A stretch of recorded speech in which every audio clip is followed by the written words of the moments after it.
Pirmadienio rytą modernus 2 aukštų elektrinis traukinys iš laikinosios stotelės Petrašiūnuose pajudėjo Kauno geležinkelio stoties link. Tai buvo bandomasis reisas po rekonstrukcijos darbų vieninteliu Pabaltijos šalyse geležinkelio tuneliu, kuriuo nuo rytojaus pagal nuolatinį grafiką jau važiuos traukiniai. 2008 metų vasario 1-ąją geležinkelio tunelis buvo uždarytas rekonstrukcijos darbams. Kad šiam statiniui būtinas remontas, niekas tuo nebejojo. Nors prieš 148 metus statytame tunelyje eismas buvo ganėtinai saugus, bet jo sienos buvo apsinešę storu purvo sluoksniu. Nuo lubų žiemą nutįsdavo varvekliai, o ant pravažiuojančių traukinių kartais krisdavo nedidelės plytų ir betono nuolaužos. Po remonto privažiuojant įvažas, sumūrytas iš raudonų dekoratyvinių plytų, jau matosi, jog tunelis pasikeitė net pažįstamai. Nuvalės sienų apnašas jos tapo šviesiai pilkos, o labiausiai pažeistos vietos sustiprintos betoniniu apvalkalu. Restauratorių pastangomis išsaugotos ir kelios autentiškos sienų ir lubų atkarpos. Ta vieta, kur autentika palikta, tai yra 1862 metų statybos fragmentai, kur plytos yra švarios.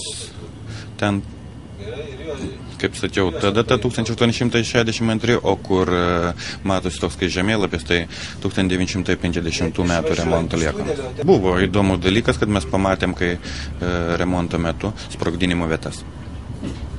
Tunelis 44 metais buvo sprogdintas 5 vietose ir nuvalius tunelio skliautus pasimatė tos vietos. Rekonstrukcijos metu atnaujintos signalizacijos, elektros ir avarinio ryšio linijos bei įrengtos modernios saugos sistemos. Bėgius nuo teršalų saugo po jais paklota speciali danga.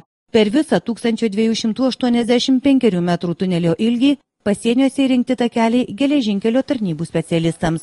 Kol vyko remontas, krovininiai traukiniai važiavo aplinkeliais, o iš Vilniaus atvykstantys žmonės išlipdavo Petrašiūnuose, laikinoje stotelėje Kaunas 1, dėl ko gerokai nukentėjo keleivių srautai.